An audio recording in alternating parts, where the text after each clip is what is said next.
नमस्कार दोस्तों, आज मैं हाजिर हूँ एक नया ब्लॉग लेकर के। इस ब्लॉग में मैं आपको अपने साथ यात्रा करवाऊंगा बाबा केदारनाथ धाम की, जो आपको मैं बताने वाला हूँ, जिसमें कि यात्रा कहाँ से शुरू होगी, कैसे आप मंदिर तक पहुँचेंगे, ट्रांसपोर्टेशन क्या है, क्या आपको दिक्कत आने वाली है रास्ते में, क्योंकि कहीं कहीं रास्ते जो हैं वो लैंडस्लाइड की वजह से ख़राब हो चुके हैं। तो इन सारी बातों की जानकारी मैं आपको दिखाने वाला हूं अपनी इस वीडियो में। तो वीडियो में बने रहने के लिए धन्यवाद, और जिन्होंने अभी हमारे चैनल को सब्सक्राइब नहीं किया तो वो फटाफट से हमारे चैनल को कर दिए सब्सक्राइब, ताकि आने वाली वीडियो की नोटिफिकेशन आप तक पहुंचे सबसे पहले।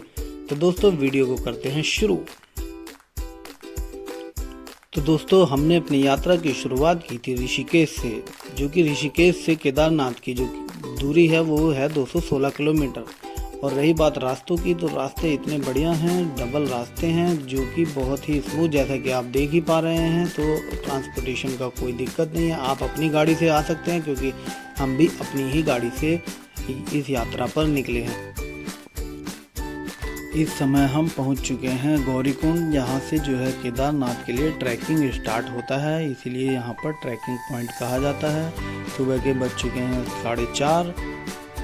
सोनप्रयाग में हमने अपनी गाड़ी पार्क कर दी थी। सोनप्रयाग से गौरीकुंड की जो दूरी है वो 5 किलोमीटर की है, जिसके लिए शेयर टैक्सी चलती है, वो 50 रुपये चार्ज करते हैं। और गौरीकुंड से ट्रैक जो है वो 16 किलोमीटर का रहता है। कुछ लोग यहाँ से स्नान करने के बाद यात्रा की शुरुआत करते हैं।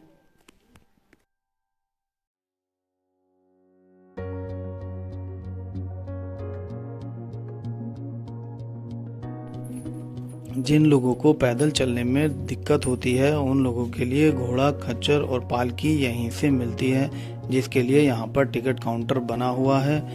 और उसके टिकट की जो लिस्ट है पूरी, मैं आपको वो दिखाने वाला हूँ। तो ये देखिए, वो है उस टिकट की पूरी लिस्ट दोस्तों, जिसमें आप अपना हिसाब से देख सकते हैं।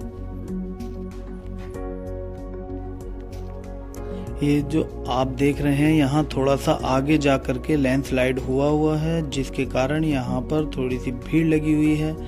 ये आप देख रहे हो कितनी यहाँ पर भीड़ है। हम 4:30 बजे स्टार्ट किया था, अभी हम 800 या 900 मीटर ही चल पाए होंगे, और जबकि हमें यहाँ पर बज चुके हैं 6।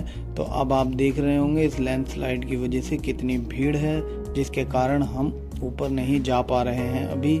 तो यात्रा में हो रही है थोड़ी सी दिक्कत।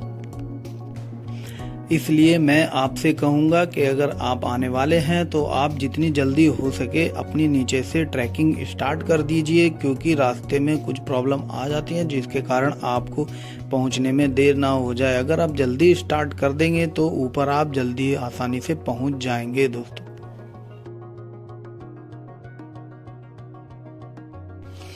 करीब करीब ये 1 किलोमीटर लंबी लाइन थी, जो कि अब देखते देखते कितनी बड़ी होती चली जा रही है, जैसे कि आप देख ही रहे हैं। और अभी हम चले कितना है, 800 या 900 मीटर ही कुल चले हैं। देखते हैं अब आगे क्या होता है दोस्तों। और यही वो लैंडस्लाइड की जगह है जहाँ पर लैंडस्लाइड हुई है। देखिए कितना संकरा रास्ता हो चुका है यहाँ पर, और यहीं से पालकी वाले भी निकलेंगे, और हम लोगों को भी निकलना है, और खच्चरों को भी निकलना है। और साइड में यहाँ पर देखिए नीचे कितनी गहराई है, जिसको देखकर डर भी लगता है, लेकिन बहुत ही इंटरेस्टिंग हो जाता है। अब यहाँ पर चलते चलते काफ़ी देर खड़े होने के बाद हम लोग चुके हैं थक। तो अब हम जो हैं घोड़े और खच्चरों के बारे में देख रहे हैं। तो यहाँ पर रास्ते में भी आपको भी और हमें भी खच्चर मिल जाते हैं, जैसे कि हमने यहाँ पर खच्चर ले लिए हैं। तो इस घोड़े का जो रेट होता है वो होता है 2500 रुपये वन साइड का। और ट्रांसपोर्टेशन मोड जो है यहाँ पर पहुँचने के 4 ही हैं। पहला हो गया पैदल, दूसरा हो गया आप घोड़े या खच्चर, तीसरा जो है वो है पालकी, और चौथा जो है वो आप हेलीकॉप्टर से आ सकते हैं। और दूसरी बात यह है कि हेलीकॉप्टर से आने वाले जो हैं वो जल्दी से जल्दी आ जाते हैं, लेकिन जो एडवेंचर का जो मज़ा है वो आपको पैदल या घोड़े से ही देखने में मिलता है।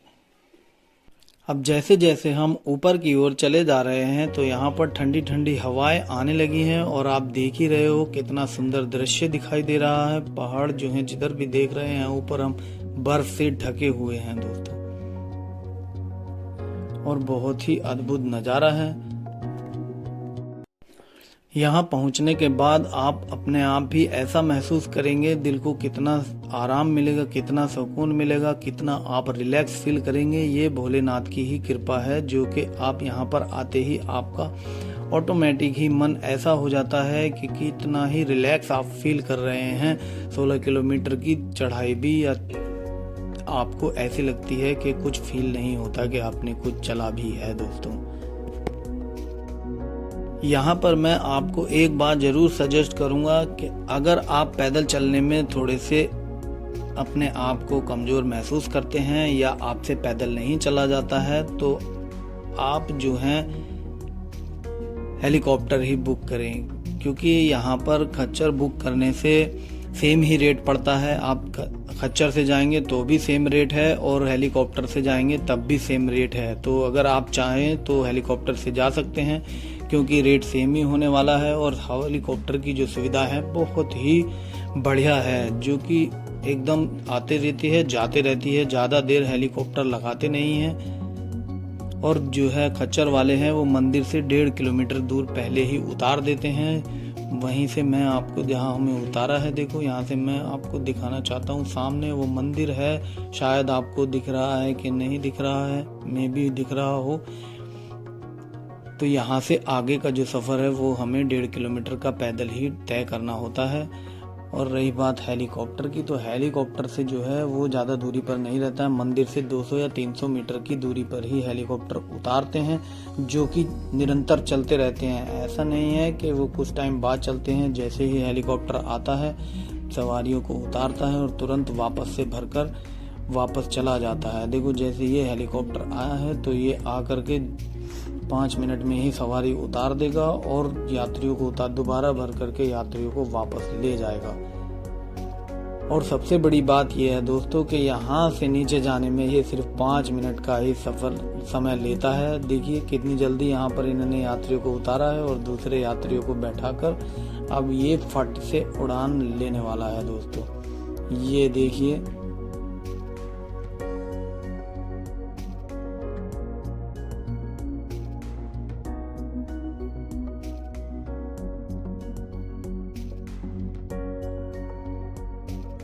आपको जल्दी से नीचे पहुंचा देगा। देखिए अब यहाँ आपको कुछ देर देखते देखते ही ये वादियों में समा जाएगा, आपको दिखाई भी नहीं देगा कि हेलीकॉप्टर कहाँ गया।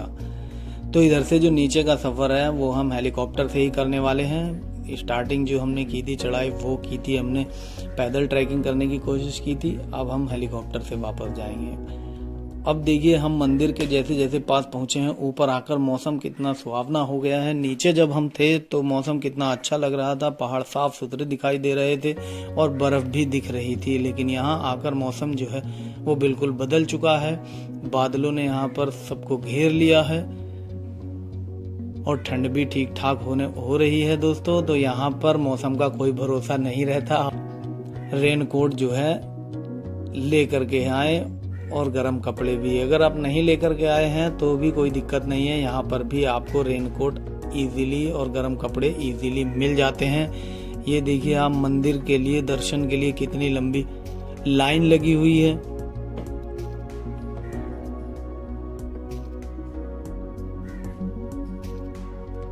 इसके बाद भी मैं आपको कोशिश करता हूँ आगे ले जाकर मंदिर के दर्शन कराने की। ये देखिए ये हैं बाबा भोलेनाथ देव महादेव श्री केदारनाथ जी। इसके दर्शन करने मात्र से ही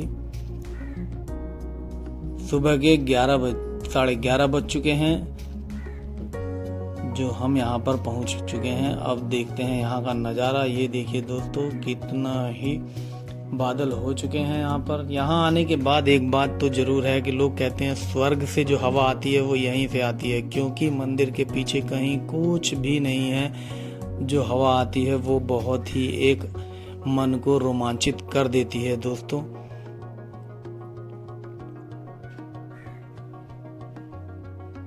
ये देखिए, बाबा के दर्शन कीजिए आप लोग भी। जब 2013 में यहाँ पर आपदा आई थी दोस्तों, तो यहाँ पर एक पीछे शिला है जिसने इस मंदिर को रोका था, वो ये है इस भीम शिला। इस शिला की आज भी पूजा की जाती है, जिसके कारण ही मंदिर बचा था, क्योंकि इस शिला ने पानी की जो धारा थी उसको 2 धाराओं में विभाजित कर दिया था। तो दोस्तों आज के ब्लॉग में इतना ही, फिर मिलता हूँ अगले ब्लॉग में। तब तक के लिए जय बाबा केदारनाथ। आपकी केदारनाथ बाबा यात्रा सफल करे।